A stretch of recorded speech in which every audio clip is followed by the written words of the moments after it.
chip on your shoulder. Everyone talking about a neutral AFC Championship game, not even thinking about you guys. How much did that motivate you coming into this? You better send those refunds. I'm from the city where they gotta play us. Fuck a coin flip, it's time to pay up. Don't cross the middle, 21 in the cut. We ain't hiding from nobody, run and tell them it's up. I'm from the city where they gotta play us. Fuck a coin flip, it's time to pay up. Don't cross the middle, 21 in the cut. We ain't hiding from nobody, run and tell them it's up. Back-to-back champs, kings of the north with it. Thinking they can hang with us, still ain't jumped out the porch with it. Long bomb to chase every Sunday, watch him go and get it. Double up on him, then we gon' double down on T. Higgins. Then throw Boyd in the mix, now you really iffy. Every Sunday showing boys how to really gritty. They try to shuffle up the game on us, but they ain't icky. Flip the coin, kick the toe, Roger to go and get it. Never know what's gonna happen when Joe drop back. He get shiesty in the pocket, I get shiesty on the track. Nobody on the team all pro, that's all cap. Most all around team in the NFL, that's all fact. Ain't came across nobody yet that seem like they can hang with us. They said we couldn't be Buffalo, but see how we call they bluff. Underdogs every week, they keep on trying to label us. Put your money on us, even if Vegas don't favor us. No matter what, we really came up, now it's hard to fail. I dare you come across that middle, Von gon' ring your bell. I know we under they skin, them boys built frail. Eli Apple out there chirping like a next tail. You don't want Salmon Trey to come off them ends. Rita clogging up the middle like a big body Benz. Right behind them Logan and Pratt, the turnover twins. Jesse Bates in the backfield just to clean up the loose ends. We just drafted Cam and drafted Hill. Instant gratification every time that they on the field. We can't go back to what we was, cause that's the loser way. Welcome to another episode of Bengals and Beats. I'm joined by a couple of beat fellas and Pork Chop and BSG. These fuckers are beat to fuck. Greg's been huffing the fucking weed sprayer again. No, this time it was Roundup and a combination of Roundup and Treflant, which is stuff that prevents weeds from coming back, but you don't want to breathe that crap in either. Got to wash your hands really good after using it. And so Greg sniffed his hands, right? Yeah. Oh, yeah.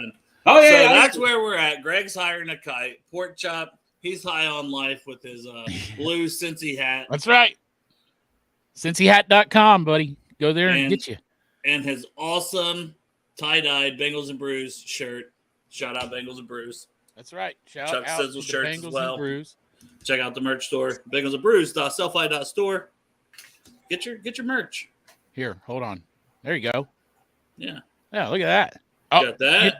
The tie-dyed one's not on there, so you got to get it and get creative. You know, you can go on there and get the white shirt and then tie-dye it. Or if you don't want to tie-dye it, just send it to Chop and make him do it. He'll do it for send free. it to me, man. Well, I had my wife do it. I don't know shit about tie-dyeing, so Well, send it his to me and wife do it. I'll see if I can get her to do it. Maybe she can start a side hustle. As we're sitting here pimping out shit and being whores, Cincy Light Lager. Yes. You can get it in 50-plus locations around the Cincinnati area. Check out CincyLight.com for those exact locations. And here in about a month, we'll be in can form in your stores. Hopefully, throughout at least the state of Ohio. Now, I don't know where else it'll go beyond that, but, I'm hoping I can get it down here in Portsmouth. I need to talk to them about that, but I better at least get it down here, I'll drive you up to Sixer, Dale, if nothing else. Well, I'll be headed. Season will be starting, and I'll be headed that way a lot, so I'll be picking me up some Cincy Light Lager and drinking that delicious Rheingeist beer, Cincy Light, right up my avenue, boys. I'm excited for it. I'm ready to stick my dick in the can and then have Greg suck the fucking beer off my dick. I would not do that. Wait, Dale, you know how I was known as the chip dealer with the Uno chips? I'm also a beer dealer, man. I deal in all types of stuff. Well, Greg, it's good to hear. There's a lot of stuff. Just hit me up. I have two separate phones. This is a very cheap phone I have. Just for Greg's got two phones. He's got a burner phone. Yeah. One for the plug and one for the hose. Yeah. I got nothing but time to talk about his boy LC Antoine. That's going to be part of our conversation that we're just going to jump right into because that is one piece of news in this slow news cycle. We got 2 weeks till training camp kicks back up and starts off. So we're just kind of filling a little time with a lot of these topics. But any little piece of news, we're going to try to bring it to you. Lyle Collins, all Bengals reported. He is in Cincinnati rehabbing and working out. He could be anywhere. He could be on a beach, face deep in titties. It's true.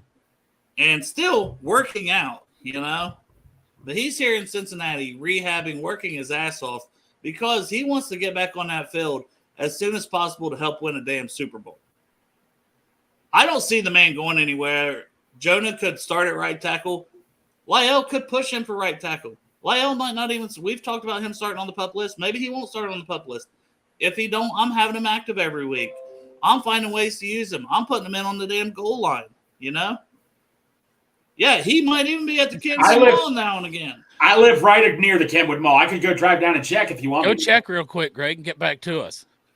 Greg's going to be like going into these stores and peeking around. It's going to be like people with their little kids, and they're going to be like, well, "There's that crate." He's going to get cops called on him. Yeah, he's looking for Leo Collins, but hey, hopefully when Greg gets back, it's not. Oh, look, it's Kermit the Frog. He's not there. He's not there. Yeah, no. I mean, Leo Collins. I mean, when he signed, I said this. They should have had his press conference at the Kenwood Mall when he was spotted there. Right? That would have been so cool. Oh, I haven't had a bad day. I've had just bad or good any day as any other. But I do like these offers. So yeah, you can either touch Crip's dick or you can go buy a T-shirt at the merch store. I mean, you pick, Dale. I mean, part of me wants to just see how big it is, but yeah. You know, if you buy a shirt from the merch store, it's good for the brand. So I gotta choose. If you go buy a shirt from the merch store, I'd really appreciate it. Yes. And I know you'll let me still touch it, so that's a fucking win-win. Right. I'm not Dale, everybody knows you touch everything, bud. Greg, don't tell my secrets to everyone, because you know, maybe sometimes. Hey, Dale, you've touched all of us, man. Thank you so much. Yeah. Dang, and Iceman's already had it. So yeah, he's already been there. Iceman, what are you doing, man? I don't want Iceman sloppy seconds. That's right. But anyways, back to Lyle Collins. So, were you guys excited to hear that news? Do you think it changes anything? Do you think that he could be ready earlier than we think because he just keeps grinding for it? Well, go ahead, Greg. No, you go ahead, buddy. All right. The thing of it is, you know, we hear this all the time. He's speeding up, but my worrisome is, sure he could speed up, but is he going to be 100% ready when he comes back? I mean, look. I think that, to be honest with you guys, I know this is big news, but I'm just ready for training camp to happen. I'm just ready. I know, Greg, but we have to find things to talk about. You can't just skip ahead 2 weeks. I'm not skipping ahead. No. In all truthfulness, I'm happy he's ready. Look, I want all three of those guys just to be ready. Here's what I'm going to say. When I'm Frank Pollock, I'm like, here's that one spot. All three of you, go run over and get it. And, buddy, I want them to fight for it. I want them to arm wrestle for it. I want that to be a three-way race. Best one gets the job. And we move on after that. What about like a naked pit, like a jelly pit, or what are those? Watermelon. The lube. Yeah. I saw some chicks at a strip club wrestling watermelon. That'd be awesome. Wait. Winner take all from the watermelon wrestling. Yeah, there you go. What were you saying? We need a mud wrestling thing between those two? Yeah, watermelon. Yeah. Well, we're doing watermelon now. Yeah, watermelon. Mud wrestling is probably what I was trying to think of, Greg. But yeah, that's outdated, man. I don't know what you think half the time, bud. They got to wrestle in a watermelon. And most of the time, I just don't say it, Greg. But I'm in the mood to say whatever's on my mind again. And then after they're done, everybody gets a refreshing snack. Yeah. What the watermelon. Oh yeah. I mean, you get the watermelon. Oh. Yeah, but couldn't that also come off as racist? I have an announcement today. I wasn't thinking that. Jonah's going to be part of it, so yeah. There you go. Antoine, does that come off as racist? I'm just thinking because resident one black fan that watches the show. I've seen some chicks wrestling watermelon before, and that was pretty freaking awesome. Something did interesting, Dale, not to cut off, but something did interesting happen to me at work today. Yeah, my coworker found something, and what did you kill? What did you? No, I did not kill anything, but it was a fake dead hand and all that they use for the hospitals and all that and stuff. This hand looks so real. It's like a fake hand. There was fake blood on it and all that. Man, I guess they used for Halloween or something. Someone left it in the freaking dumpster. It wasn't a real hand, real arm hand or whatever, but it scared the crap out of me. I almost puked today. Thank you, Antoine. Watermelon wrestling is okay, Antoine. So a fake hand, huh, Greg? Yeah, dude, this thing was sick. It was so real looking, man. It scared the crap. How real was it, and how? I was going to take a picture, but I knew you'd all accuse me of running somebody over with a lawnmower or something. Up, Greg, it's in your kitchen. No. Yeah. Oh, my two coworkers just. Greg's like, tired of this one. Tired of this one. Drop that one home. Your two coworkers saw that and they're like, "Yes, sir, Greg. Yes, Mr. Greg. Well, this may surprise you both, but I'm a very prankable person and all that and stuff. And, they got me good today. Are you saying you're gullible? I wanted to kick you off right now, and I couldn't do it. I just couldn't do it. I was like, as he said that would be the time to boot him off like Santori was yesterday. But Greg was not happy about that, and I'm not trying to make Greg mad because we got a lot of show left. Hey, this is why I keep Greg as one of my best friends, man, because I need my limbs and shit. I still need to live. I love you, Greg. No. No penis, buddy. No this penis. This thing was so real looking, man. It creeped me the heck out. It was. I mean, no, I like Halloween and all, but like all that fake stuff people have, like I just can't stand Halloween costumes. I can't stand any of that stuff. That just grosses me out. BGG. There we go, BGG. Anyways, Lyle Collins. Any thoughts on from dead hands to Lyle Collins? Yes, the push he can make pork chop. My thing on Lyle Collins is the same thing I said before: is that this guy's out here working his ass off trying to get back 100%. Yeah, I respect it. But you know what? He's going to be out there in the media saying, hey, I'll be back. I'm 100% because his job is at risk. He wants to be a starter. You know what I mean? And that right tackle spot, he's got some people to compete against, man. Jonah Williams and Jackson Carman. So he's going to 100%. He's going to say he's 100% because he doesn't want them to fucking get rid of him, which I don't want to get rid of him either. But, I mean, he is putting the actions into it. Yes. It's not just words, He is out there. That's what I'm saying, though. I know, but that's what, I like to see it, because anybody can say a lot of things like, I'm grinding on the side during this break and doing everything I can to get back. But he's out there where he's actively doing it and staying here and spending his time here where, this is really like the off season for the players is that time from the mini camp to now. That is their biggest kind of break for most of the players because otherwise they've been at the practice facility throughout since the season ended. Those guys go right back to work a lot of times. And this is their big break typically because it's like 4, 5, 6 weeks that they get off. And he is there daily, grinding, working, making sure they see the work he's putting in. I mean, if nothing else, it's smart. It's smart on his part to show his dedication to the coaches, to the staff, to the higher ups, the owners, everybody that's probably still coming in every day. So you gotta love that, man. And I love it. I love that he's doing that. That can only help the Cincinnati Bengals football team. And you know what? And to reference Santori, like he said, he's mainly a guard. He could be a backup guard or something if he has to be. Yeah, he played guard early as left guard in Dallas early in his career. And that's the thing, man, just the more bodies you have and the guys who maybe have played at a higher level at any point in their career is better than the guys who have never played at a high level in their career that have had to play. So, but I do want to mention Dean here real quick. So is Greg lying? He took a picture of it. But Dean, I need you to go get that link off of Facebook and get into our fantasy football league. You're in League 1. I still need more people to sign up for our fantasy football. $20 donation, cincyhat.com. And then DM me, show me that you're in the league. So that way we can try to raise some more money for an awesome charity. And here, now that we've added this to our show, our live traffic report, Coach Cam.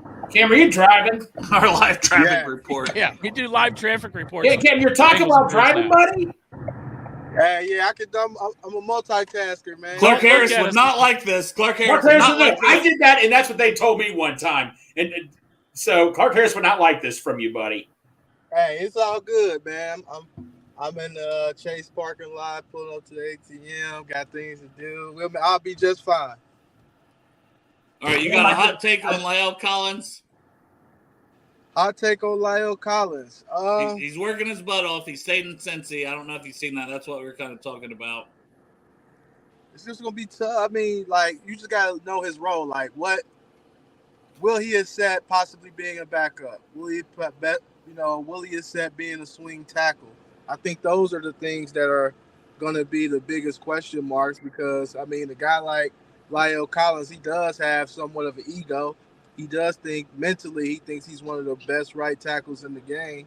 So it's going to be hard to, have him as maybe a sixth tackle or someone coming off the bench in jumbo packages. I just don't know if he don't win that battle what type of, I don't want to say he'll be a bad teammate, but I mean, he wants to play. I mean, that's just what it is. So it's going to be interesting to see what we can, what we can possibly do to kind of manage that. Yeah, I think that's a good point by Ken. And he's got a lot of history with Pollock. So, I mean, he's a Pollock guy. So that's why I think the more I've thought about it, that he's going to stay around. At first, I was like, no, he's not going to want to stick around if he's healthy. He's going to try to get out. But I just think, I don't know. I think he realizes that this team and what he's part of could be something special. And a lot of these guys, they want to win a Super Bowl, whether they're like, and the way things have gone, he could very well be like, listen, my opportunity will come. This isn't me being a backup as much as it's me waiting till I'm playing in the Super Bowl, winning one with this fucking team, regardless if I start the season or not. At least that's what I'm thinking maybe his thoughts. Hey, if he looks at the history of the last 2 years, he wants to sit on the sideline for the first half. That way he's playing in the Super Bowl. You know what I mean? Because the last couple years, we've needed the O-line. We need someone good to come in at the end. The guys that hit the trenches and got us there, they're on the sideline hurt. And then, Cam, I'll start with you and kick it over to Greg. Jolly says, I mean, we were just talking about this, but if he's not right tackle, could he end up at left guard? Possibly. I mean, I think you got to pitch to him that you're going to have him in multiple roles and kind of pitch to him like, hey, you're going to be that first guy up for us. Just in case someone goes down, and in football, someone will go down. So you got to just try to pitch to him like, okay, whether it's guard or tackle, you the next guy up. I just, I like the five that we have starting. I just right tackle obviously is a question, but you have to pitch to him the possibility of that he could play some guard as well. Like I said, anybody, I don't like to, bash anybody, but I just can't see 77 and 74 out there no more. That's all I care about. Yeah. Greg, so you think, and to me, left guard would be, okay, kind of like Cam is saying, he's going to come in if there's an injury and you got to move some pieces around. Do you think he could just outright beat Olsen for the job? I don't, but do you, Greg? No. I'm not saying that at all. I'm just saying you have to have insurance and all that, man. Look, man. If I break a mower at work or something, we have insurance to fix it and all that and stuff. Now you're killing everything up in that. But I don't have insurance for a dead duck or anything. I can't do that. But no, Aflac. Yes, Aflac. You need the word. Can we just say the word of the day is insurance? Insurance. You've got to have depth. We've seen what happened. Like when I was talking about Kappa when he got hurt, we didn't have any depth. You have to have depth. It's not an opinion. That's a fact. Yeah, and most teams don't have offensive line depth, so I'm in no rush to get rid of a guy like Collins so someone else could pick him up. What if it's a team that we're going to be competing against in a playoff race or in our own division that's like, hey, okay. Well, Dan, look at us 2 years ago. Nope. I'm not trying to come at Jonah. He was our best tackle. Now you look at today, our only spot left is right tackle where Jonah's competing with two other players. I mean, look how far we've come from this, Do you guys think it's a competition, even with everything we just said, and Collins working his ass off, doing all the right things? Do you really think it's a competition? It better be. It better be. I do. Because put the best guy out there. If they're all healthy, put the best one out there. Yeah, it should be. I mean, I think the wild card here, obviously don't want to talk about Jackson Carman. This is a guy last year that I thought played pretty admirably considering where he came from. And putting him out there at left tackle, I thought he did, a pretty decent job. Obviously, he had some bad plays, but who doesn't? But I think he's a wild card in all this because it's like, what if he plays well? Like, is it a true, I guess it's the question that you asked, is it a true competition? Because if so, I don't know who wins the job. I don't think it is. With Jonah reporting and saying, hey, I'm here and this and that, I don't think it is, and I'll give you 12.6 million reasons why. Yeah. Makes sense. Yep. No, he's the favorite. No, I get that, Dale, but I'm just saying. It's the money. They're not going to bench Jonah when he's guaranteed to make 12.6 million. He's going to start at right tackle week 1 unless he's injured. Sure. That's it. To me, it sounds good to say it's a competition. These guys are competing. But in reality, I think it's 1,000% Jonah is your starter at right tackle unless he needs to move to left tackle because Brown gets dinged up in camp or something, or it's going to take something like that to me, or like Jonah's dinged up, or it's going to just take some. I cannot see any world where they say, okay, Jackson, you really have a chance to unseat Jonah Williams, because I don't even know if they'll play these guys in preseason. They didn't play the line together last year, and that's when they needed to see them out there more to gel. I get it. They didn't want to play him because of injuries, but I think we were talking at one point. They should have played at least one or two series. I mean, come on. You got to have him play a couple series. No, I agree, but I'm just saying the way they've done things, to me, I just think Jonah will be out there and he will be the starter, and it's not a true competition. It sounds good, but I think Collins is more okay. Can he do that goal line package? Is he willing, like Cam said, to set and be that, maybe first man up? Because if Brown goes down, Jonah moves back to left. Uh-huh. Like that would be the first move most likely. Yeah. And then it would be probably Collins coming in at right tackle. Now, maybe Carmen is the wild card, like you guys said, but. Well, Dale, I know we discussed this. I'm going to come right back at you with this. Say if Carmen or Collins happens to win that, and some team calls and says, we'll give you – I know you're going to win now, but I'm going to say we'll give you a second or a third rounder, a fourth rounder for Jonah. It would, well, I mean, that would have happened during the draft, a second and third rounder, and fourth rounder. No, they're not going to. And the team's going to have $12.6 million. How many teams still have that money left on their books to absorb? When someone loses a tackle, you'd be amazed. What money pops up. I mean, a restructure here, a restructure there. You'd be amazed. It will take an injury, right? It'll take an injury, and we can't predict those yet. But maybe if there's an injury. But then maybe it's Collins that gets moved. Who knows? No, Dale, who knows? But no, realistically, I think Collins will win, right? Like you said, with $12.6 million. I agree with Pork Chop. It should be a competition. But like you said, realistically, Jonah's going to get the – if it's like really, really close, it's going to be Jonah, because you're not going to bet some dude making over $12 million. Well, Jacksonville was interested in Jonah, and we weren't interested in moving him. That's my thing. Right. Chop, I know we've kind of haven't let you speak here for a minute. Chop's up there. Greg, go like this one time. That's what the fuck you do when you're ready to talk. Right. I have my goddamn finger up, Greg. Anyway, my thing is Jonah Williams going to start at right tackle? Hell yeah, he's going to start at right tackle. He's going to start at right tackle. The number one reason is because LC's not going to be ready to come back at the beginning. I mean, hey, I'm glad he's doing great, man, but the guy got hurt in December. You know what I mean? So, and he's like 300 and something pounds. Yeah, Joe Burrow came back and that's a miracle. Like what's in the water down there. Awuzie's doing great, but I just think that Jonah's going to start because LC's still going to be working on that knee. He's not going to be 100% ready to come back. But I hope that $12.6 million doesn't determine who our right tackle is. If LC is doing better in practice than Jonah Williams, when LC is 100% come back, you're going to pay the 12.6 anyway. Why does it matter if he's on the field or sitting on the bench? You still have to pay it, and I still want to keep everybody on the O-line that we have for depth because we might need them. We've needed them the last 2 years. I want to believe that the new Bengals, that we can get out of the mindset of how they used to operate, and that just because they have to pay a guy all this money doesn't mean that they're going to put someone who isn't as good at the position out there playing.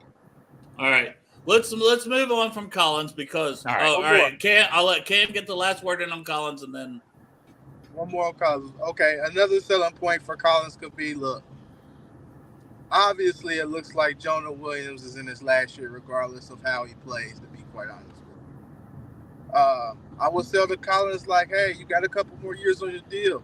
Let's get you healthy. Let's get you 100%. And, maybe you get some swing tackle, your first one off the bench. But next year, the right tackle spot is yours to lose. Yeah, that was what our buddy Chris was mentioning here as well. And I hope you're not reading the comments, so I'll read this one. I don't think it would be Collins get traded because then both him and Jonah would be gone next year. So that goes right to what you're saying and right to what Chris was saying at the same time. Because if Collins sticks around, man, it's like, hey, dude, it's wide open for you or Carmen. Then you probably got a true battle next year for that spot. Yep. Yeah. But for this year, hey, I love the depth. Like, final word on that. I love the depth for now, and then we'll see what happens, right? I think we can all agree on that. I mean, if they don't get rid of anybody, you got to feel real good going into the season about our offensive line. You know what I mean? Yeah, for depth. For sure. Absolutely. Way better than I have, gosh, as long as I can remember, really. Everybody keeps quoting 2015. Yeah, but even then, what was the depth like? You know, we had good starters. Yes. Like, the depth wasn't anything crazy. We didn't have to worry about it. It didn't seem like the injuries hit us as much on the O-line as it has the last few years. The O-line injuries have really hit us at the worst times. Has been the problem. You mentioned it, so I want to pivot to it. Cheeto tweeted out, feeling like myself. And sometimes that's all it takes is 3 words to get us to make it a topic on a show. A Bengals player coming off an injury who we seen killing in the ladder drill said he's feeling like himself. That can only be good, once again, like Collins and the depth, for the Cincinnati Bengals in this upcoming 2023-2024 season. Cheeto is a boss. He was at a Pro Bowl level before he got injured. If he's feeling good about himself, I think, Chop, he was one of your Pro Bowl potential guys that we talked about Monday. Yeah. So, yeah. How are you feeling about Cheeto? I'll start with you, Chop. And you think he's back? You think he's Pro Bowl level, hitting the ground running type of guy? And then we'll go to Cam and Greg, and I'll be back with a drink mixed, ready to go. I'll tell you what, man, I feel real good about our backfield too, because Cheeto and DJ Burner and Cam Juice, you know what I'm saying? Like, if he's ready to go and he comes back, if he says that he's the same level as when he left last year, man, come on. And Juice was turning it on at the end of the year. It's going to be a great backfield, and I can't wait to see it, man. He was 100% going to go to the Pro Bowl last year if he didn't get hurt. And if he comes back in that same form, I do think that probably, unfortunately, it's his last year here. I think we drafted his replacement, which I'm not mad about because I like DJ Turner, Juan Brago. So if he's ready to come back, man, that sounds good to me. What do you think, Cam? Hey, I think that's always good news. I was worried about that.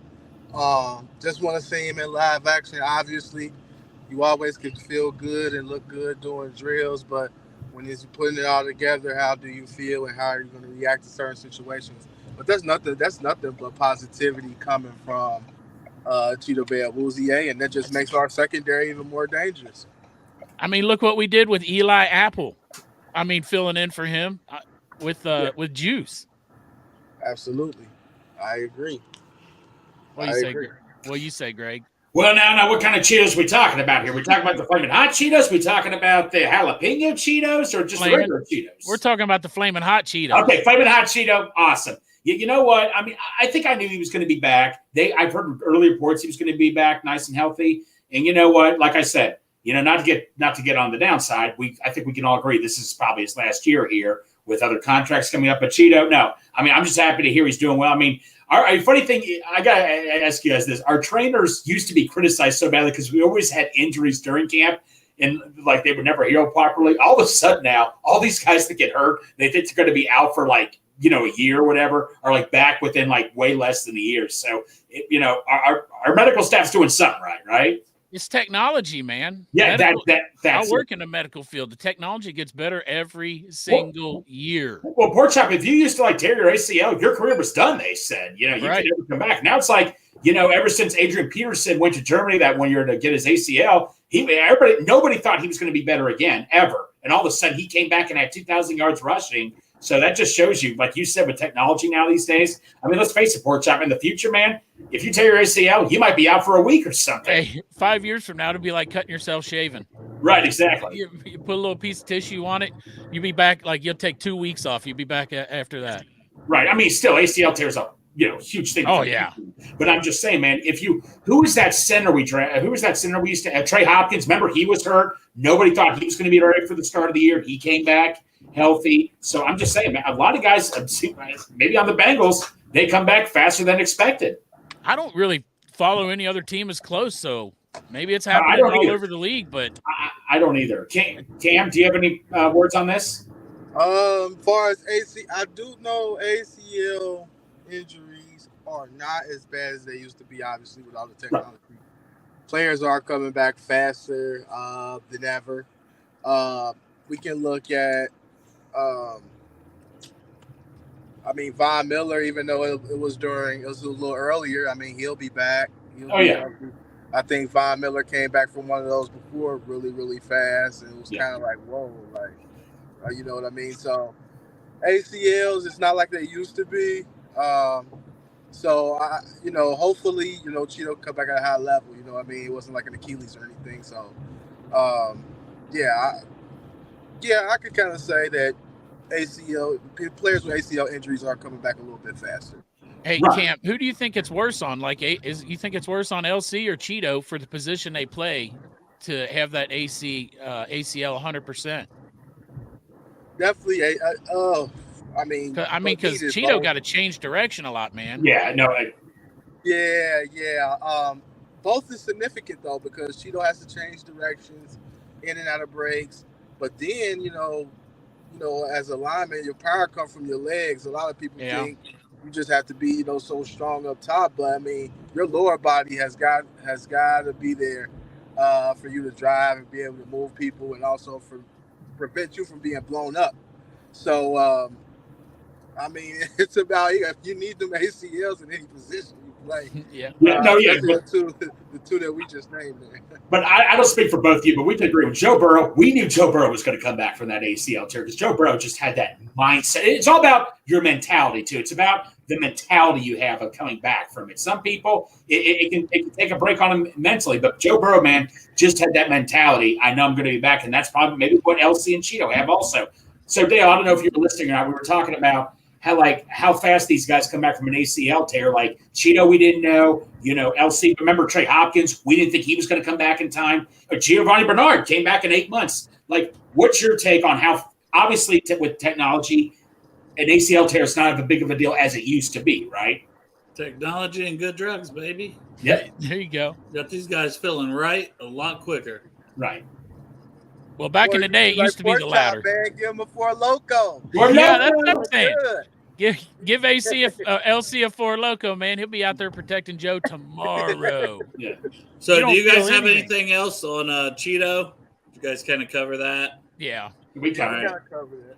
So next week they're supposed to announce the 2 Ring of Honor selections.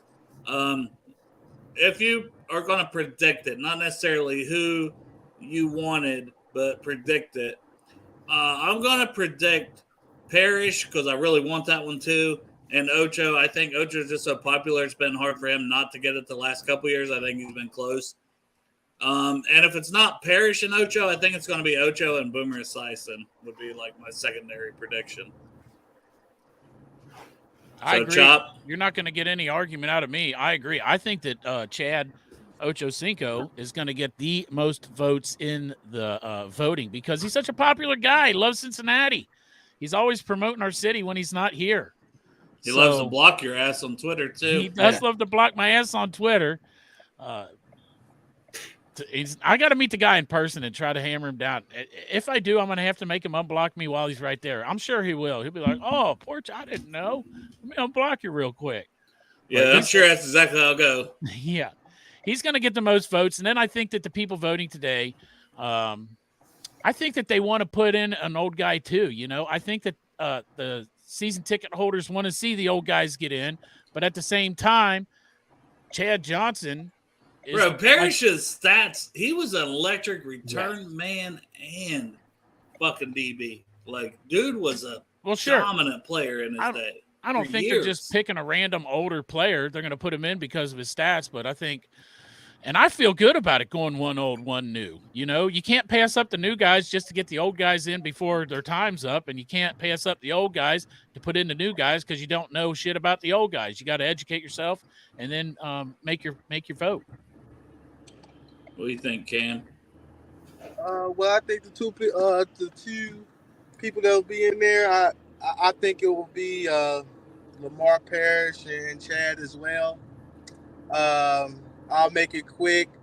We got to hurry up and get Corey Dillon in there, man. Yes. Like, we as fans have got to hurry up Uh-oh, you and Porkchop are finna be beefing here in a minute. and get Corey Dillon in there. Only reason why is because he's never hated us fans, and I think anybody would be frustrated with the management at the time at the 90s. We talked about that some on Monday's show as well. I mean, that's Think a I good haven't point. tried? But yeah, Dillon got to be in, but I think it's going to be Parrish and Ocho. I really do. What do you think, Greg?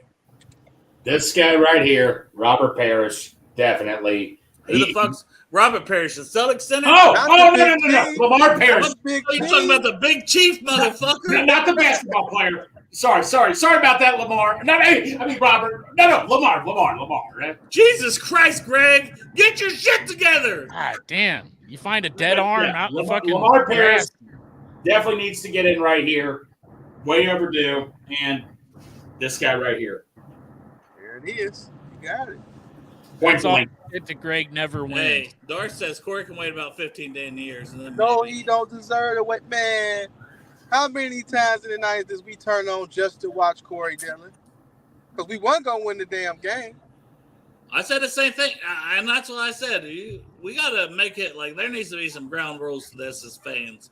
Are we going to talk just on the field? We're going to talk some off the field or the way things ended? Or are we going to talk what they did talent-wise as a Bengal in their career as a Bengal when they were playing?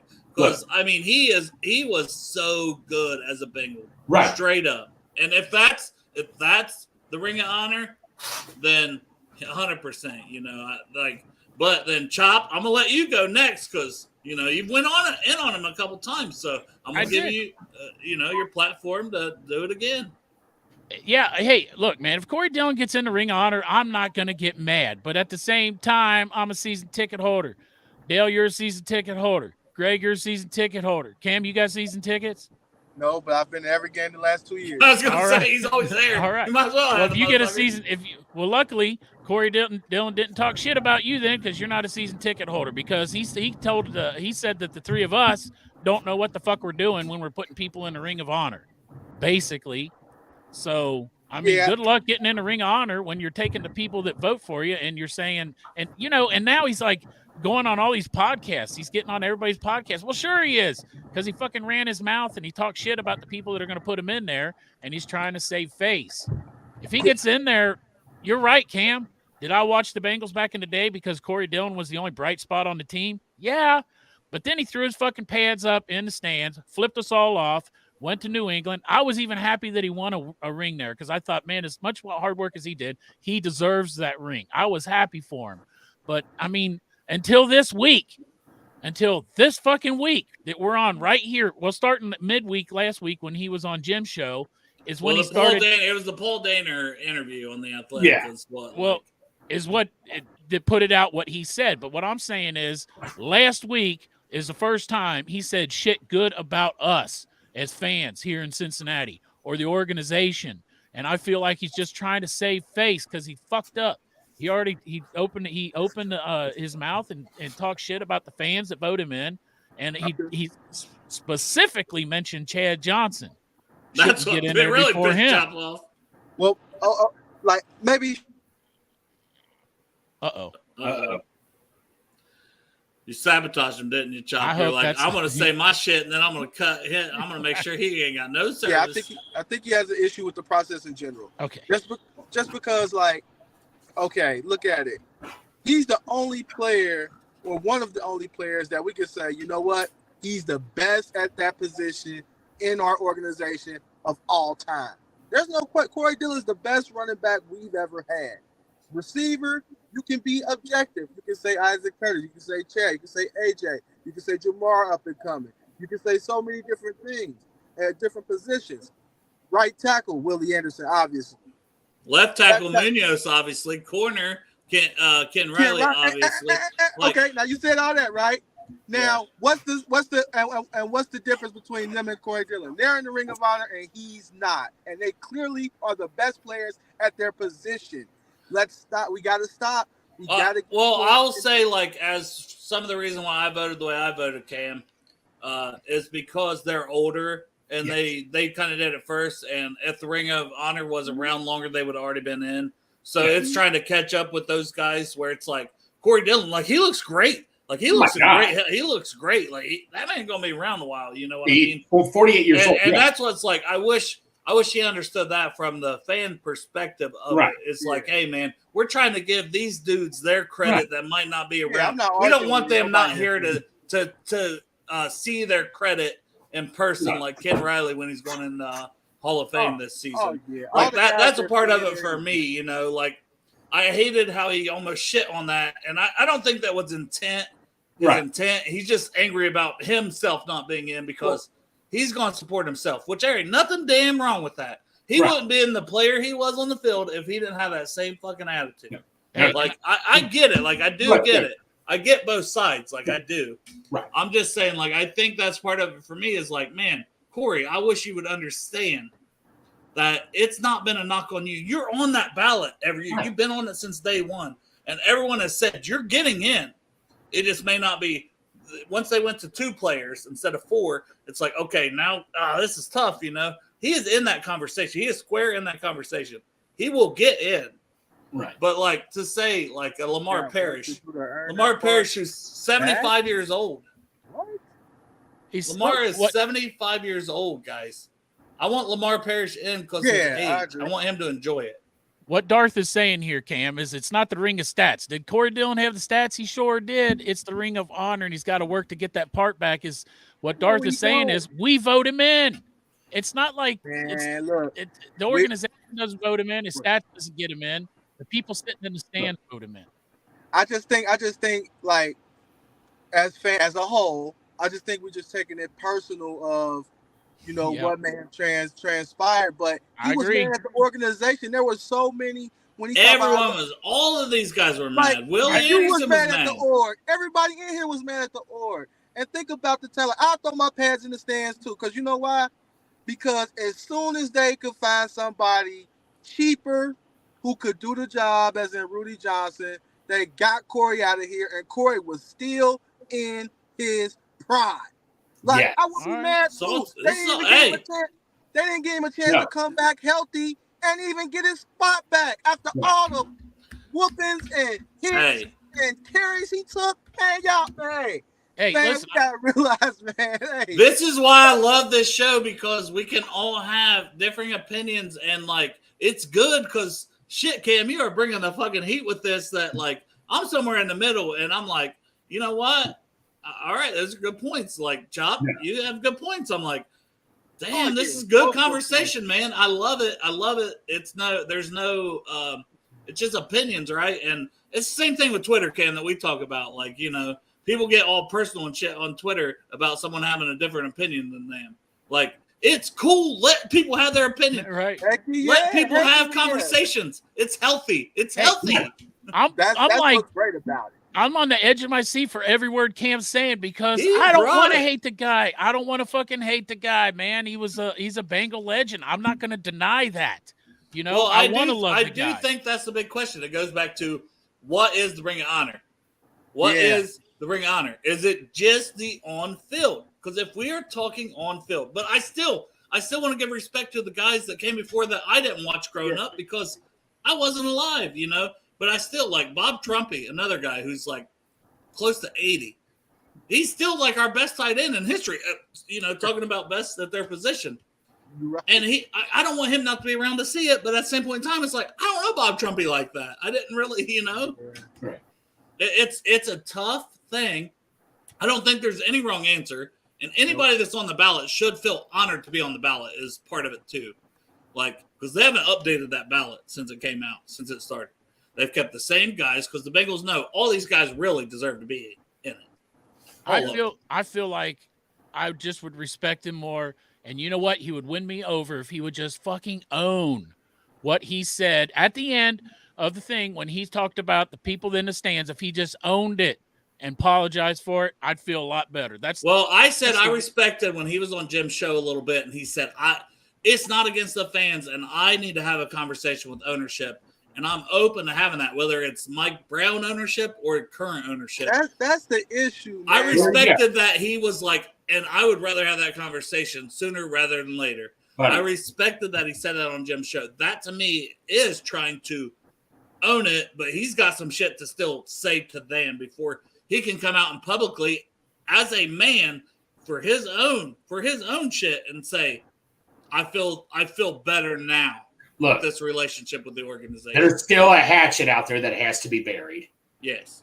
Yeah, I guess we can move on or whatever because I don't want to get. I'm sorry, I got no. I think it's a good conversation. No, I'll give my opinion. So I'll get Cam, Pork Chop. I agree with both what you're saying and all that. Look, Corey Dillon was one of my favorite players as a kid growing up.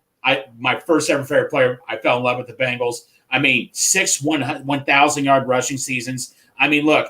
I could name you other organizations where a guy could be a complete jerk and he got in the Ring of Honor because of what he did on the field. I mean, it's not always the nice guy that gets in. I mean, as much as we all want that to be, it's just not always. But Corey Dillon, here's the thing with him. He just says what he wants to say.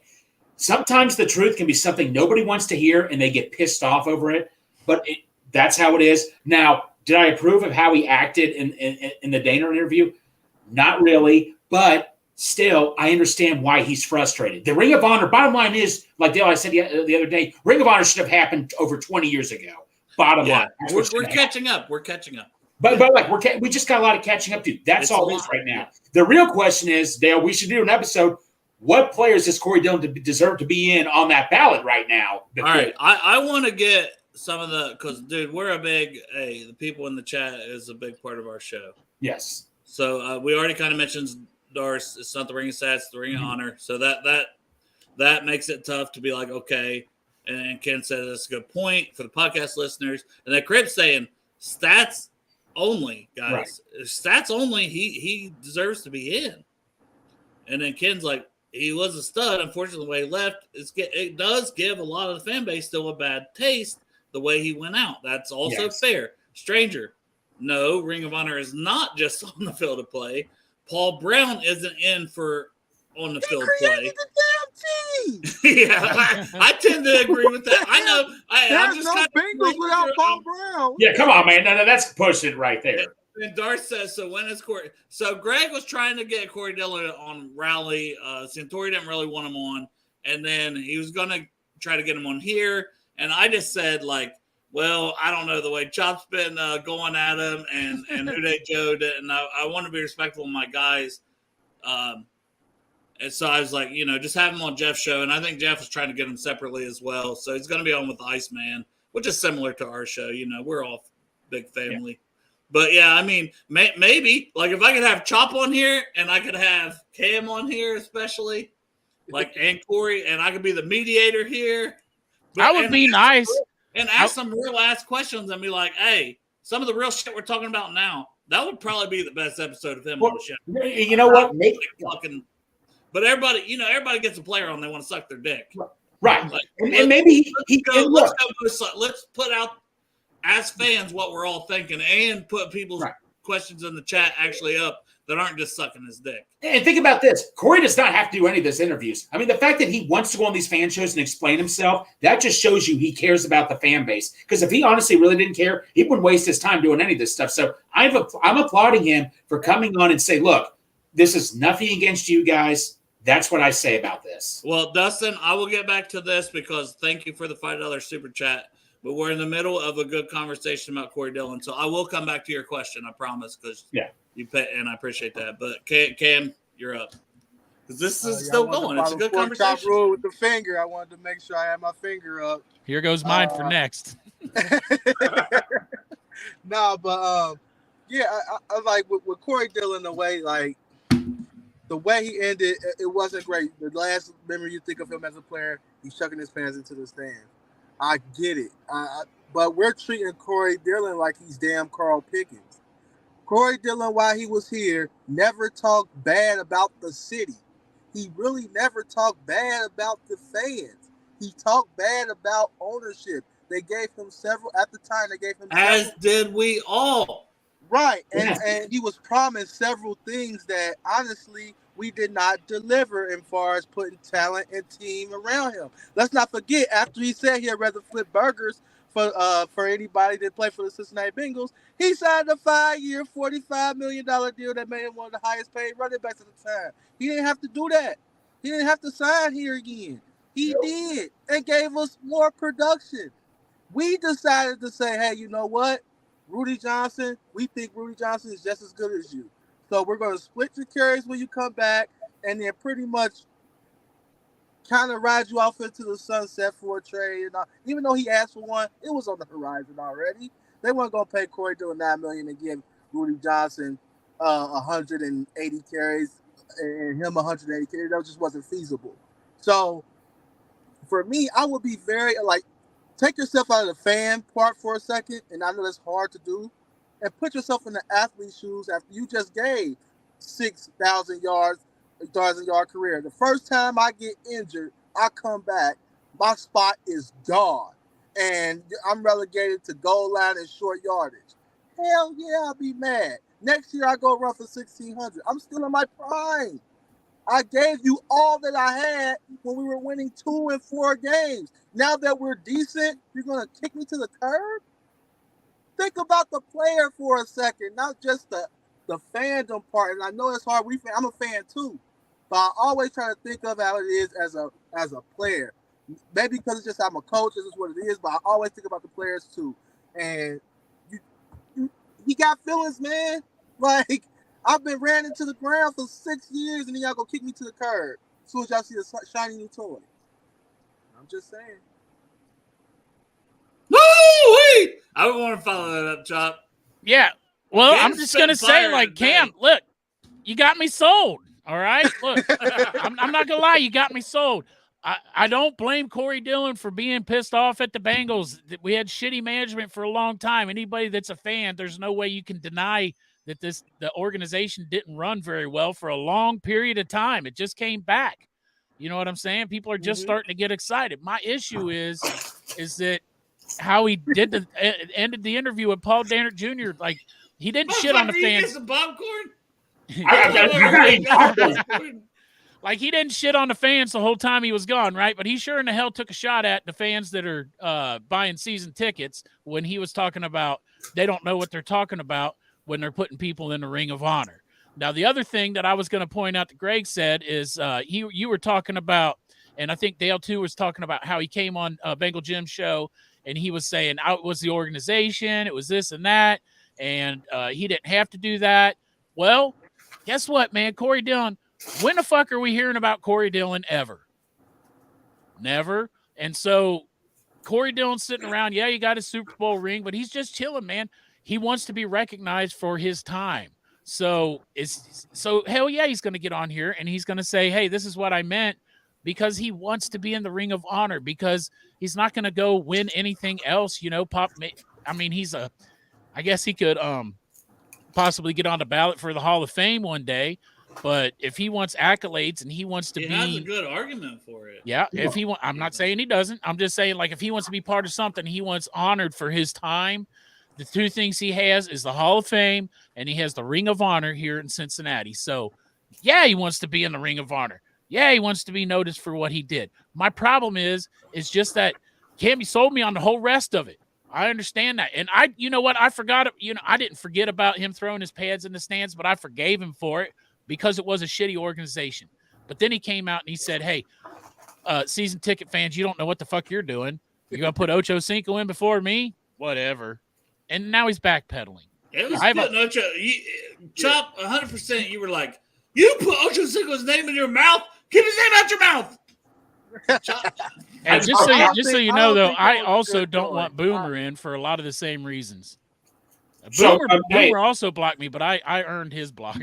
So, Cam, to point out what you were saying, I remember Corey Dillon went on a podcast. I forget whose it was a couple years ago, and he talked about it.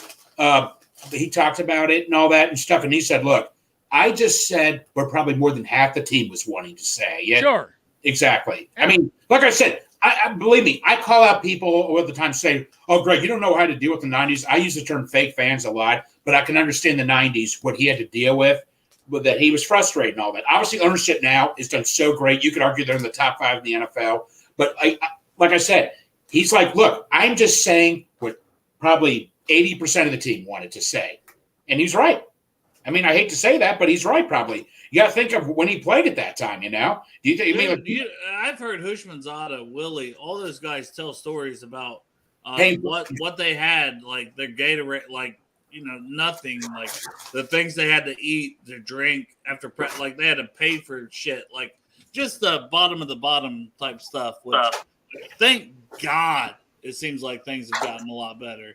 They had to pay for their own jock straps, I heard. He said, ask Ashley Ambrose, ask all those guys. That's what I also heard. I mean, I've heard remember the big Gatorade controversy? Yeah. Remember Jonathan Joseph left because he's like, wow, I go to the Texans, they give you a free Gatorade. But at what point does anybody, like an organization, be like, hey, we changed. We're different now. Mm-hmm. Like a person. Like, hey, yeah, I used to fuck up and do dumb shit when I was 20. Right. But now I'm matured and I'm different. Right. I think that's part of the reason why he do want in. Like, you see, like, people before wasn't really. I mean, you had a few players like, well, we don't have no ring around, but it wasn't no big deal before we started getting a Ring of Honor. We started to win a little bit.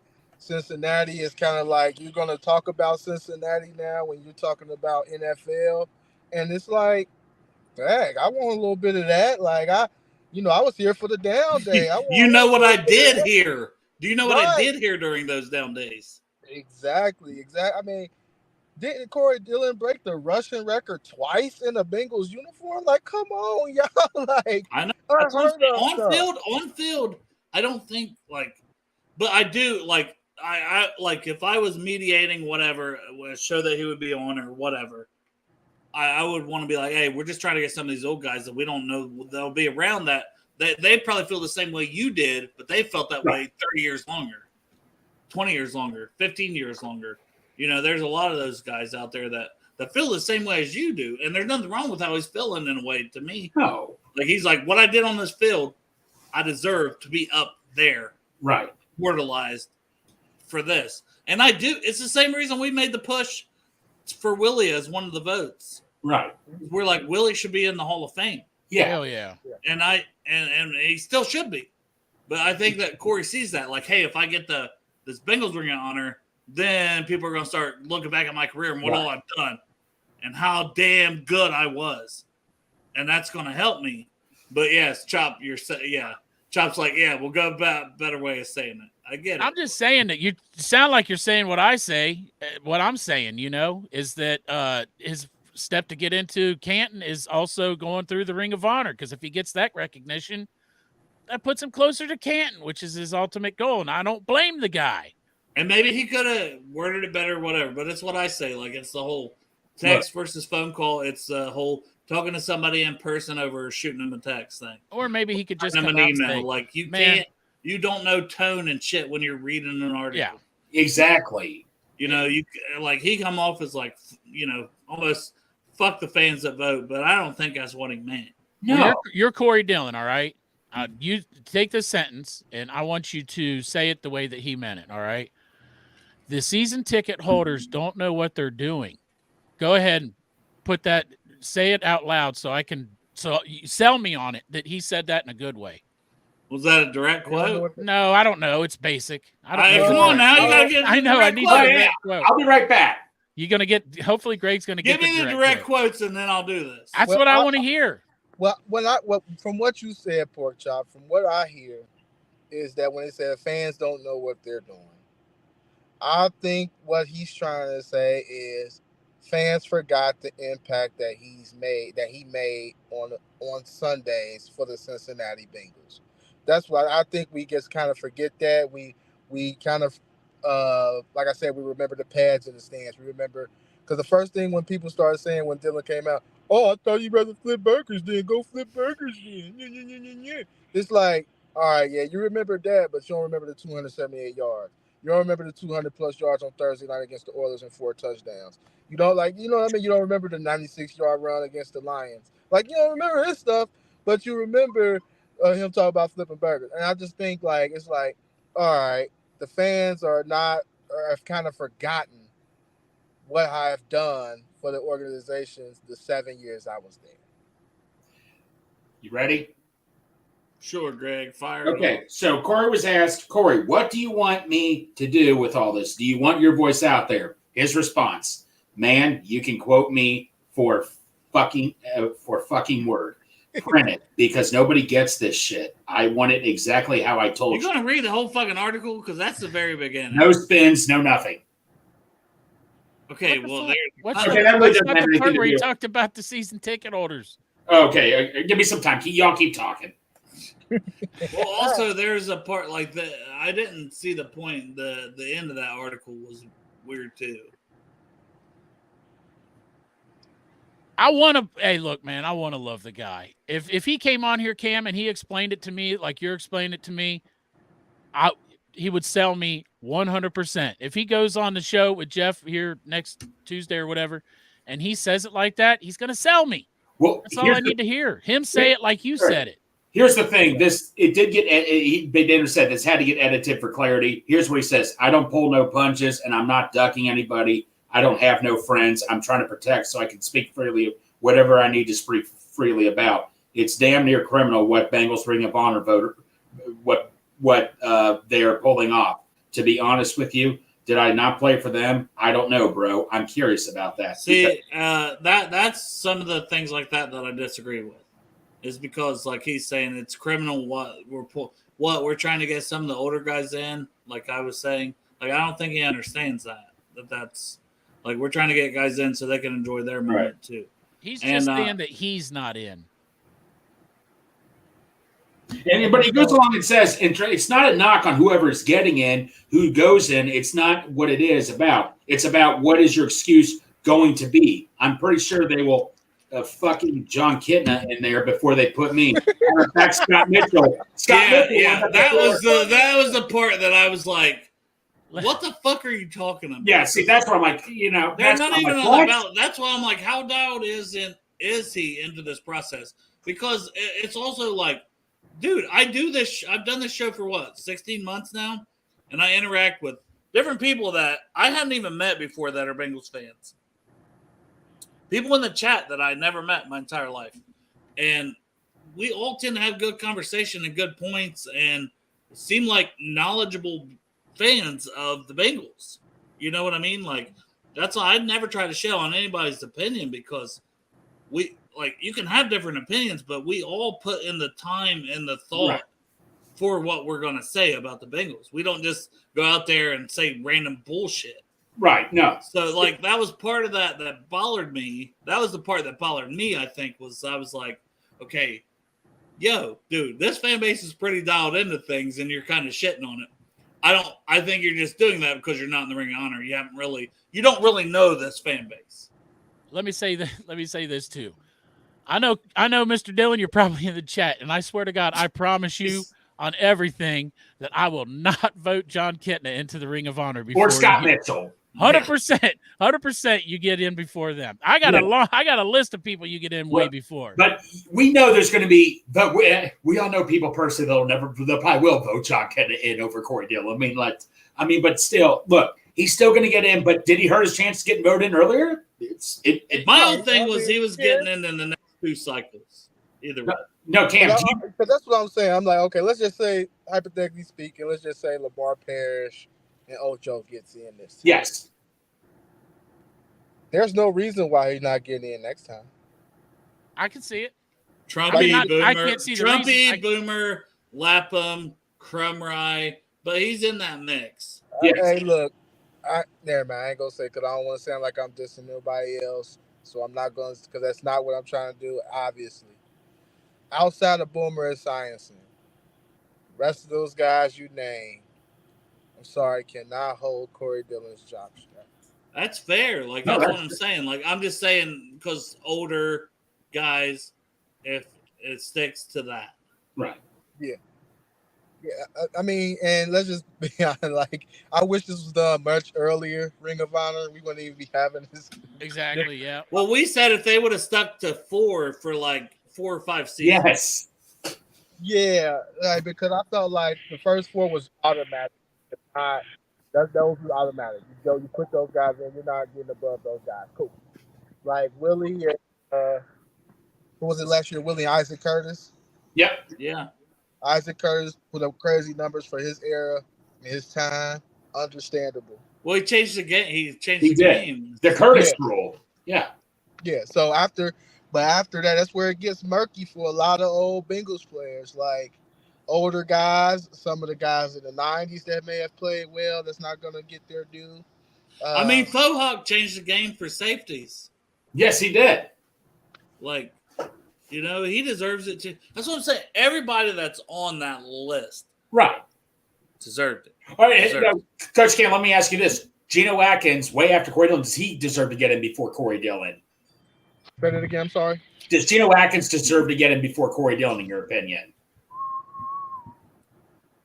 Changed the way. He paved the way for Aaron Donald. Aaron Donald did say he watched Geno Atkins tape. And he took or before Crumry. If Geno goes on the ballot, does he get in before Crumry? Probably not, but I think Geno deserves it. I think he does. He was better. I mean, if you look by numbers, all pro. I mean, this was an all pro player. Like, this is a borderline. I feel like we got to get Geno in so we can help his Hall of Fame case. Yes. Because Geno's a Hall of Famer. And if you put Cowboys across his chest, we're not even talking about, like, will he or will he not? Like, it's automatic. He'll be a first ballot Hall of Famer if you put Cowboys and 49ers. Or Steelers. Or even Browns. Even though, yeah. All right, we're gonna have to pick that Corey Dillon up on yet another show at some point. Absolutely, they just took over this one. Yeah, I'm sorry. I'm close, man. You got me. I'm still in the car lot. This is awesome. This is awesome. I love this. I thought it was a good what do you guys conversation. think of popcorn? It's a good conversation. It's one like, people just want to be on one side or the other, and life is not like that. No. The fan base is not like that. So shining light on both sides and the feelings, and then the whole world, honestly. If you did that with the whole world and you say, hey, you get to speak your opinion, you get to speak yours. And then we're going to listen, we're going to meet somewhere in the middle about it, talk about it, figure shit out. Life would be a lot fucking better because people would feel like their opinion mattered. And the world sucks, man. It's like you're on this side or you're on that side. Hell no. Talk about it. Figure it out. Yes. You can do it in small increments. You can do it with sports. You can do it with life. People don't want to do that. And that's fine. You got to get over it, Darth. You got to get over it. Move forward, baby. I'll still vote him in the Ring of Honor if I think he's worth it. It will not change how I feel when I ever vote. This does not change anything for me. He's going to get in the Ring of Honor. Corey Dillon will get in the Ring of Honor. Oh, for sure. It's just a matter of when and how. Right. But it's not going to change how I feel and all, because that's just how he is. Like Cam, like you just said earlier, they have feelings and all that. They just have emotions and all that. That's how it is. Players are not robots, man. Yes. If we were talking like Carl Pickens, then I'd be like, nah. Yeah, Carson Palmer. No, Carson Palmer. On the fans, he crapped on the city, he crapped on the org, all of the above. Well, Cam, what about Carson Palmer? Do you think he deserves it? On here, Greg. Yeah, no. Do you think Carson Palmer deserves it to get in? Carson Palmer? Yes. Thank you. He is. It's tough. I know. That's what I'm saying. If you talk about the way it ended, that one is not tough. He started. Carson Palmer crawled so Joe Burrow could walk. He could. I can't say. The only thing was like with Corey Dillon. Obviously, we had somebody behind him and Rudy, and we kind of nudged him out. But with Carson, it's like we wanted you here. You know what I mean? We wanted you to be the franchise quarterback, and you quit. The organization to make changes that needed made, and he made a stance on that, and they didn't do the things that he wanted to do. And how different is that than Corey Dillon? That's what I kind of thought. And you know what? It's really not. It's really not. And that's why I said because I'm not sure because I just thought I caught myself. That's what I'm saying. That's why I try to look at all sides of everything. I can't say that about Dillon and then come back and but the thing is though, even when Dillon said he'll flip burgers, he came back to us, signed a contract, and continued to play. Palmer ain't put no scare tactic. He was like, all right, I'm just not playing. Well, they already gave him the Okay, highest then. paid contract, and he said, "You paid me that much money, but I need help around me to build a successful team. I need changes in this organization to make this organization successful. I'm trying to help this organization." And they just spit in his face and didn't do anything he asked for. Well, That's true. But my thing is, he didn't complain. He didn't talk to the organization when he signed the money. That's my whole thing. So my thing is, the contract. I would say this: y'all gonna give me y'all this money? Are y'all sure y'all gonna be able to put receivers around me? Will I be able to have a whole line with me getting paid $100+ million? So then he signed it, sat back and said, "Oh, I know I need help." That is not his job to figure out how to have a successful team around him with his that is not his job. He is not a GM. He is not owner. Well, the thing that pissed me off was right before the Super Bowl, he's like, if I'm Joe Burrow, do I want to stay here? See, Greg, all that kind of stuff. It's too much extra stuff. That pissed me off. It's like when you left, you continue to exactly. Well, that's what we're talking about with Corey Dillon. But let it go. Okay. So you put me in a trap, Dale. No. No. See, Corey was really never up. Carson even attacked the fan. I mean, we did throw trash in this. No, he didn't attack the fans, but he just keeps bringing up the fan. That's different, Dale. I'm dragging myself back up. He is not coming at the fan base. Dale, I will have this fight with you, but I'm tired of him. He is living by way too much of the past, but he's not coming at the fan base. There's a difference to this, Dale.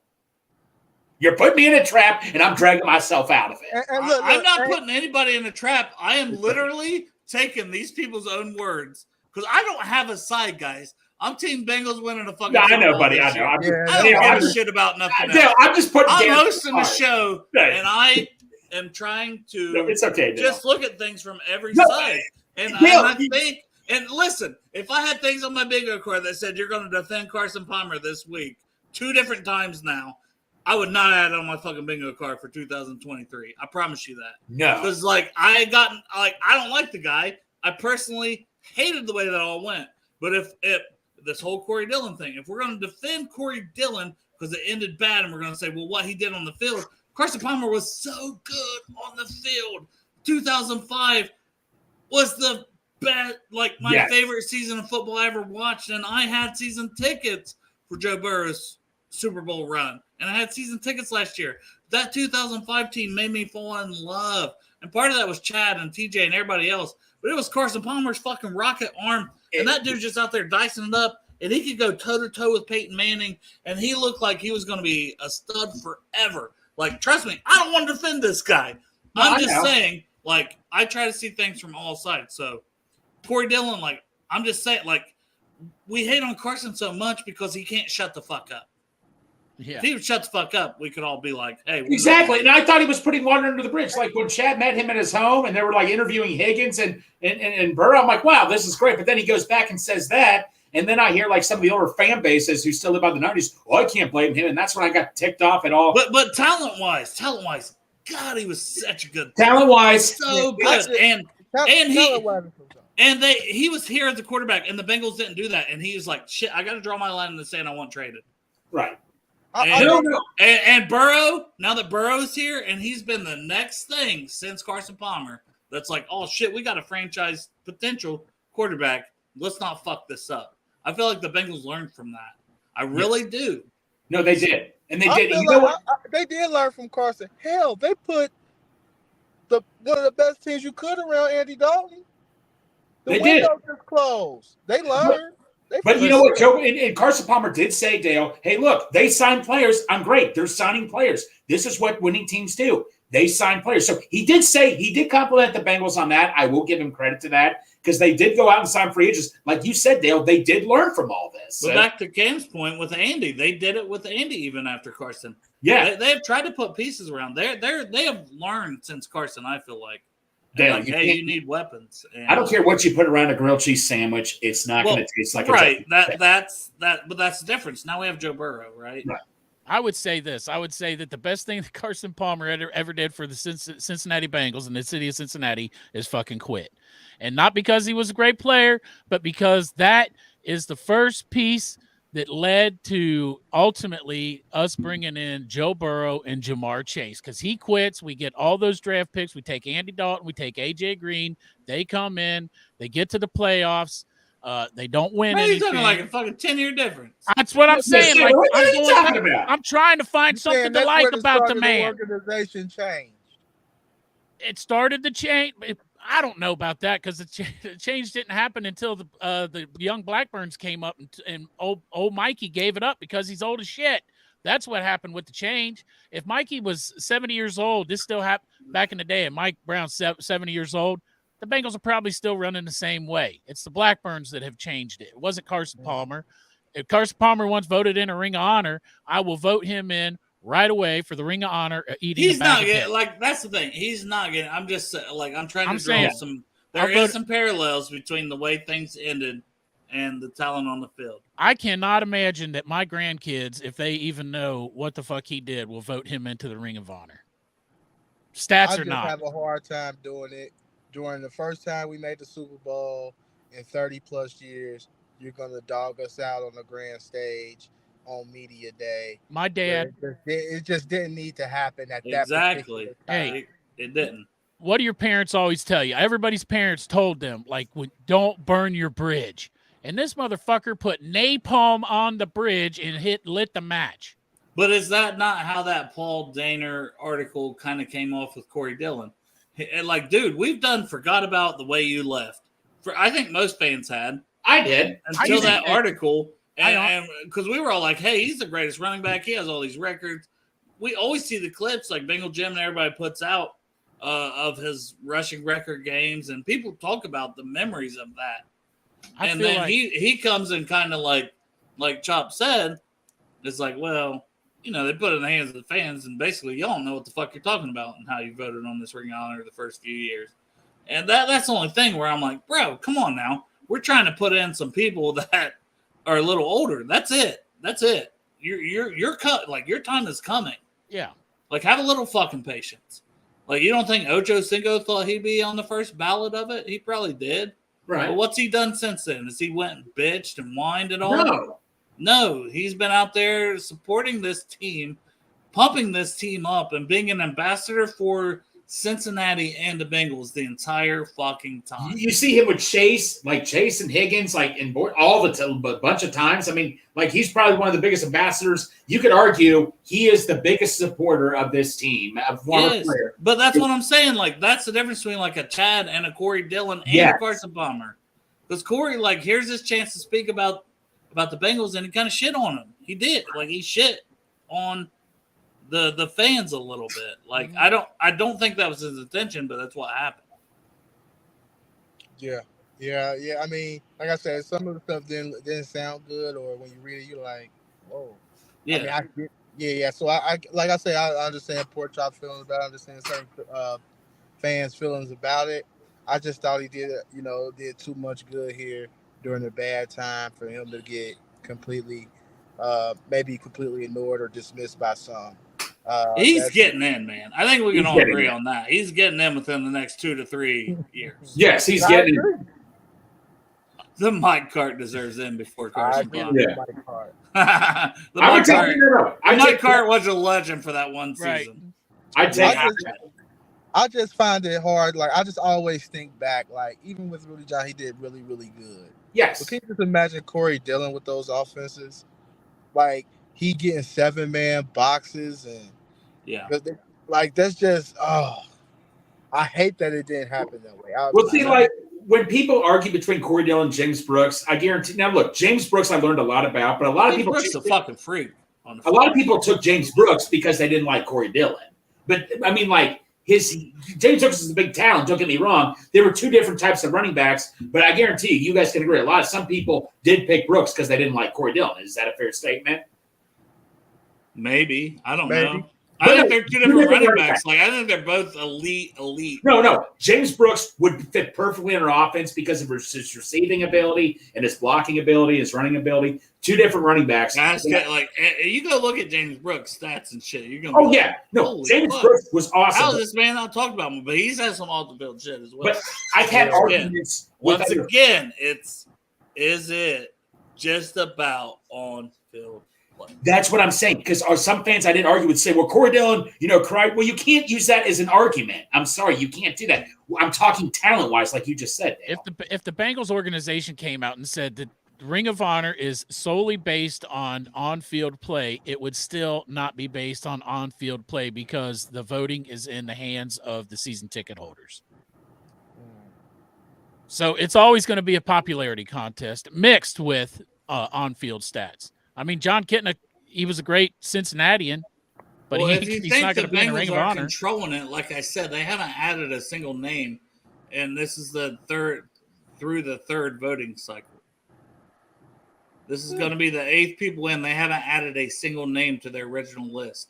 Yeah. So in a way, they're controlling it. It's just a matter of who's getting in and what order. Well, you're right. They're only putting up certain names. They haven't added a single fucking name. So I'm just saying, like, and at what point do you add Geno? Do you add Whitworth? Do you add AJ Green? Yeah, maybe they could. Carlos Dunlap, like, right. It'd be nice if they don't want to add them because they're afraid short-sightedness is going to put these guys in ahead of some of the OGs.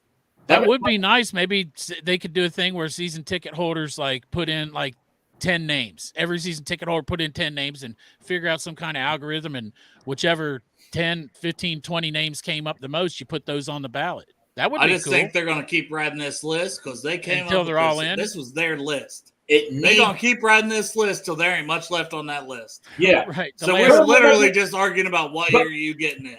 But poor chop, to point back what you were saying, your grandkids, like say it, like for example, Reggie Williams, who I got to learn so much about. A lot of the younger fans that are season tickets, they're not going to know who he is or anything. No. That's the problem I have with that also, because that's not fair to them or anything. Like I like doing a lot of history. I looked up a bunch of old, like I've studied old players, Reds, Bengals. You studying old porn like David does Dallas? I knew this was coming. I knew I was walking. He likes the big bush.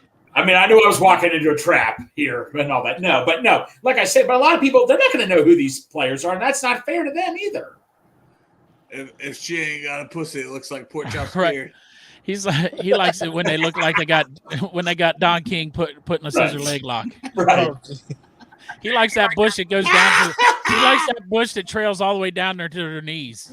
See, and that's the difference in our show. Shit was serious the whole time. We're gonna be like, nah, fuck that. Then go left. We gotta make some jokes. Cam, I'm gonna promote shit if you want to get off here because you're still just sitting in your car. Nah, y'all go ahead, man. I appreciate y'all for having me. Cam, thank you so much, buddy. Thanks for popping on, man. Hey, and I'm also glad he didn't have an accident while he was talking to us. I would have felt pretty bad. Yeah. Clark Harris is gonna be pissed if he's watching. I know. This is awesome, though. This was such an awesome show. I mean, Greg, I'm gonna let you go too. You can promote some shit, talk about some shit.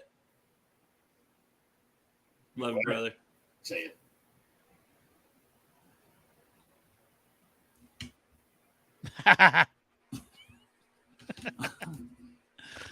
That's what it's like when you kick him off. Well, I see him back there. We're hour and 22 in. I have a certain amount of time going forward, people. That's the plan. That's some of the stuff I want to talk about before it got off here. But also going to go ahead while I have this on the notes. Will the whiteout game, Monday Night Football Ring of Honor game, will it be a whiteout game? Yes or no? Oh. Because it's Ring of Honor on the Monday Night Football. I've always thought they just do the trifecta with that one. Let me just say, it's against the Rams, who, we should have beaten the Super Bowl. Well, we definitely don't want the black with the orange helmets, right? So I'm saying, God, I hope so. If the Bengals do it right, fuck yeah, man. Come out with the Ring of Honor game and the whiteout game. Well, because it was a whiteout game and a Ring of Honor game and Thursday Night Football against the Dolphins in week 4. This is just week 3, Monday Night Football. We get 2 of them. So it makes sense to do it all. And I hope they keep the second one at Paycor Stadium this year. Well, it's a night game like that Dolphins was. And the whiteout, dude, it was sick. Like, it was lit. So what would you put if you're putting money on it, you're saying yes or no, you think right now? Yeah, dude. I think I'm not Derek. I'm not a degenerate fucking gambler that if the Derek Reds probably lose, if the Reds lose, I lost fucking half my paycheck for the year. Right. If the Reds win, I'm like, woo! I'm living the high life. And then the Reds lose again, and he doubled down. Like, what other game would be the whiteout? That's it, man. No, like for the home, because if we are going to do home away, which I think both of them should be home, number one. But I just think that one will be. I put 80 to 20% chance that I think 80 it will be. Yes. Is what I'd say. I'm going to go 90. The whiteout game's special for me too, man, because the whiteout game was when it all started for me last year, and I came back.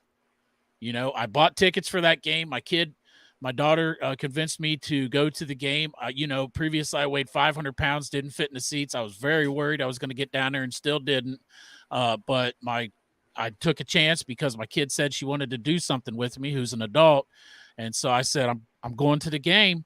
And I remember, man, sitting down in that seat and I thought, oh, hell yeah. Cause I had a little bit of room on both sides. I was like, I told her, I said, this is going to start something. I said, if I go back down there, cause I had season tickets back in the day. I said, if I go down there, I'm going to get caught again because there's nothing like the electricity of going down there and seeing a live game. It's special. So special. The whiteout game to me, it's got a special place in my heart. Besides being the most badass uniform in the NFL, it's got a special spot for me because it's the key piece that brought me back to going to the games, getting season tickets, meeting you, meeting Jeff, meeting Greg, meeting everybody, you know, our Bengal family that we, you know, our close Bengal family that we got, our Bengal brothers. You know what I mean?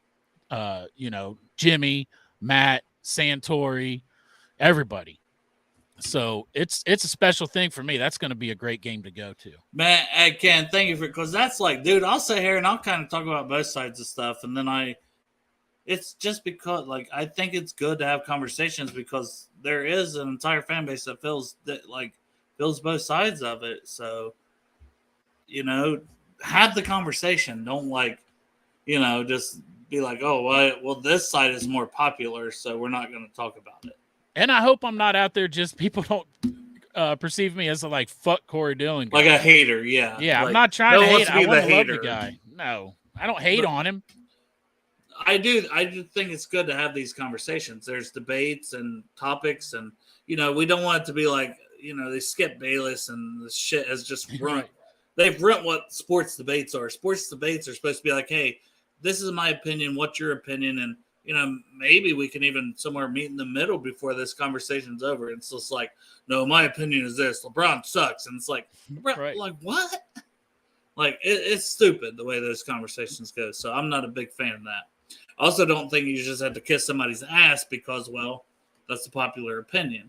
So I do respect it. And I just always give mine. And I respect that you give yours. And I respect that everybody in the chat gives theirs. I think it's a fucking healthy fucking thing. We could all use more of it. But, all right, next topic that I wanted to get to here, because I put some notes down, because this will be the last time I'm on this week. So Friday, I'm going to get off here, and I'm just going to, you know, I'm going to not be emotional, going through potential divorce, maybe not divorce, trying to figure things out. I got a 17, 13-year-old. Just all of that, it's been tough. I'm trying to figure out, okay, what can I do to do things better? And part of it's been the show, and it's, you know, it's been, oh, you get obsessed about the show. I love doing the show.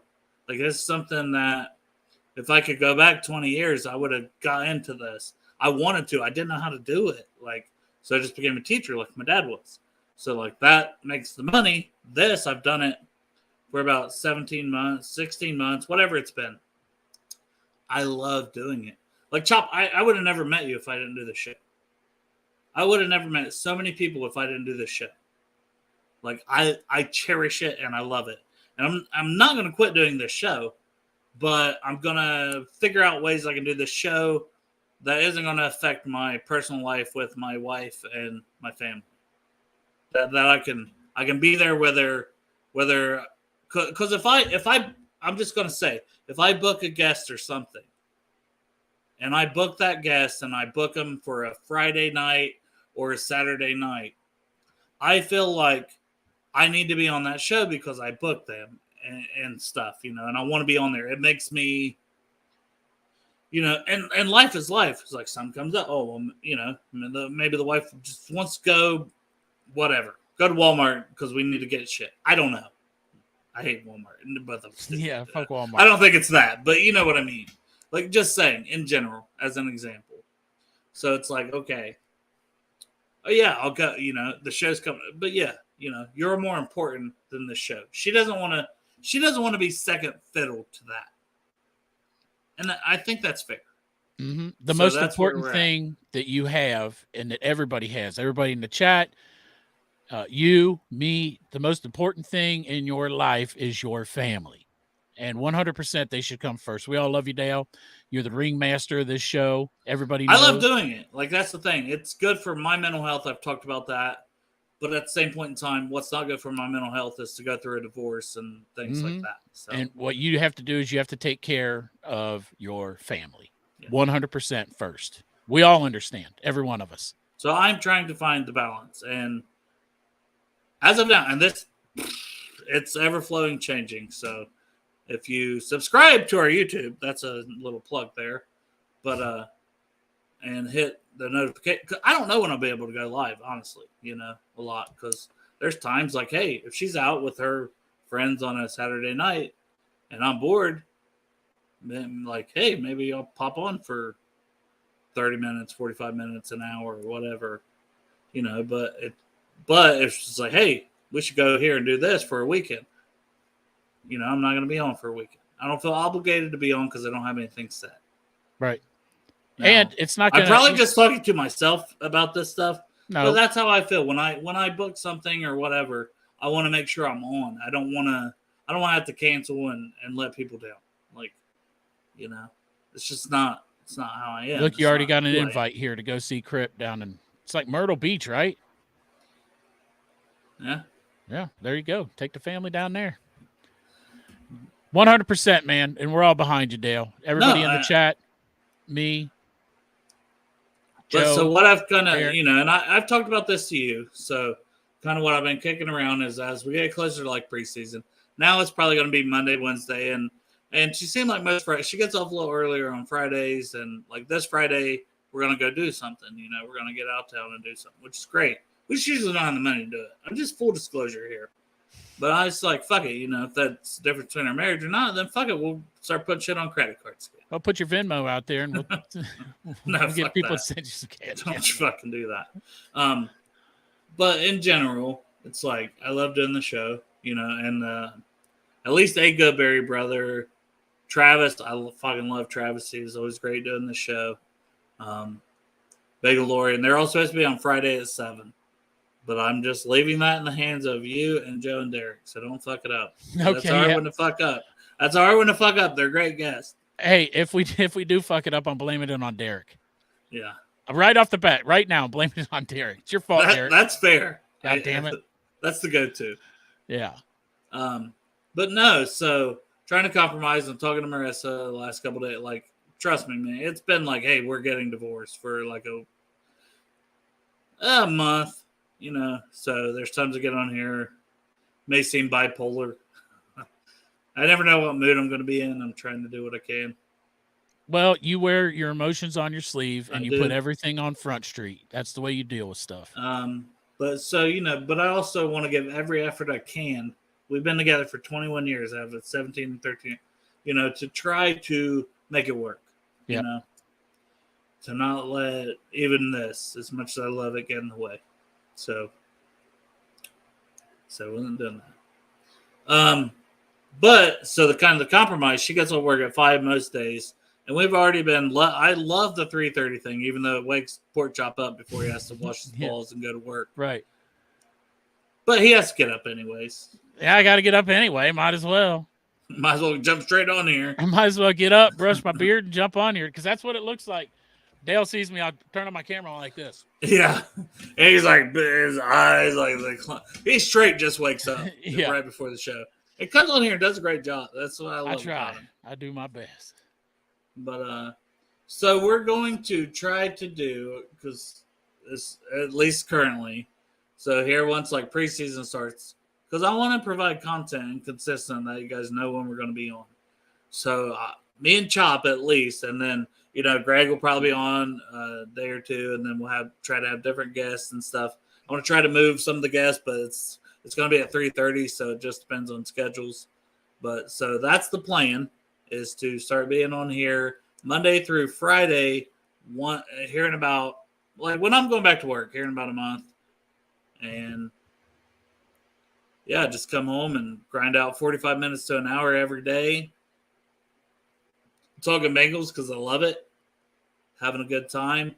And then Derek and Joe are going to have to figure out, I think they're still going to do a Friday show because Derek's schedule is still so a Friday or Saturday night type thing that Derek and Joe will do. And I think Chop will be part of that unless he's working. Right.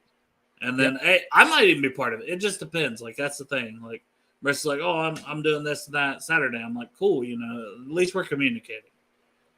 And I will say that, if you're with your wife and you feel like you're just going through the motions because you've been together forever, try to fucking talk. Like, it's not always easy. Like, but you're right. Try to talk. Try to grieve it out before it gets, bad. I was through a bad rough patch. We made it. We're good. Yeah, it's just tough. Like, and everybody goes through this type of thing, typically. Because life is hard. That's money, it, man. Everything. Money, everything. Like, difficult. But I try to be honest, but it's like, I probably overshare. It's probably a fault of mine. But at the same point in time, it's just like, I want to be honest with people that support me. Because I feel like this show, the people I've met on this show and the people in the chat that I haven't met in person yet, that I hope I will one day, I feel like it's a family.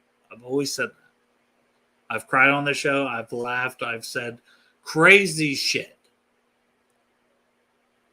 And typically I don't regret it, I'm just like, yeah. I feel comfortable here. Good. So that's why, no matter what happens, I'm not just quitting this show.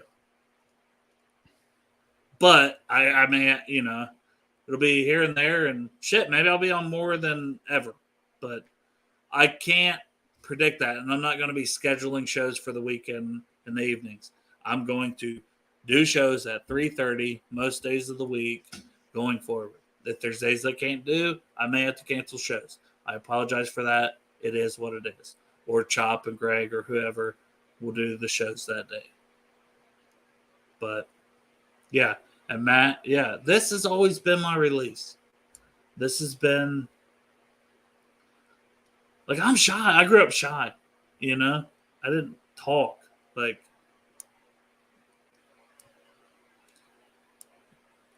I just love this. I love it, and I You're good. cherish You're it. really, really, really fucking good at it too. And that's speaking to I worked in radio. I saw people that host shows, that do shows like this, and you're really good at it. I just try to be genuine. Mm-hmm. Probably I do it too much. It'd probably be better if I sometimes just shut the fuck up and didn't say what I was thinking. Or I mean, honestly, I think that's what makes the show good is everybody is exactly who they are when they're not on the show. Nobody is on here being a different person than what they are in real life. That's fair. And also, you're a real motherfucker, Dale. Man, that's why it's like, well, I'm D's today, but it's like, why don't you ever change your name to this or have it? I'm like, I don't know how to be anything other than just who I am. Right. Well, you weren't bailing hay in the 10th grade and somebody called you a fucking a name. No, but I was baling hay way before that. And nobody called you a name when you were baling hay. It's the country. That's how I got my nickname. But I've always struggled with my weight, up, down, man. You all see pictures of me and be like, God damn, that was skinny as fuck. No, it's kind of, what the fuck? Now he's fucking fat as fuck again. So, I struggle with that. I just, sometimes you eat your feelings too. Yes, sir. But moving on, I wanted to get that out there. I was going to get that all out there Monday, and I just completely broke down right away. So, but next Friday, I'm going to be traveling to Milford, yeah, that's right, Ohio. I'll be traveling too. To the Little Miami Brewery. Because Ted Karras and Cincy Hat Matt bringing out bucket hats, bringing out visors, We're going to be at a brewery. We're going to be hanging out with that man right there, Ted Karras. Say something, Ted. Hey, man, y'all want to come out to Little Miami Brewing? I'm going to have Cincy hat out there, and we're going to be signing all the signatures that you want. I'm going to stay till everybody leaves. Come out, purchase a hat. The money goes straight to help adults with disabilities like autism and Down syndrome.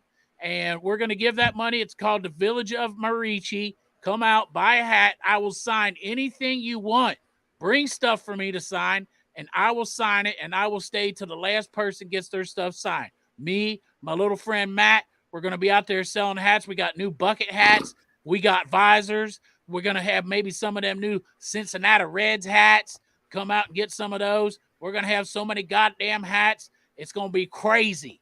Little Miami Brewing on Friday, the 21st. Make sure you be there or you be square, because my best buddies, my favorite podcast show, Bengals and Brews, is going to be out there celebrating with me. So come on. Woo! Let's get it done. Oh, my God. That's fantastic, Ted. I got to go now. Bye-bye. There he goes. That was so great. What an accent. Yeah. I don't. When he came on the show, it didn't seem like he talked like that. It didn't have that accent at all, but maybe he's trying it out. Maybe it's a new thing. Ted Karras' shirt has a little bit of an accent. Yeah, it's the shirt. Like Ted Karras' shirt, right, has a different accent than that. Yeah.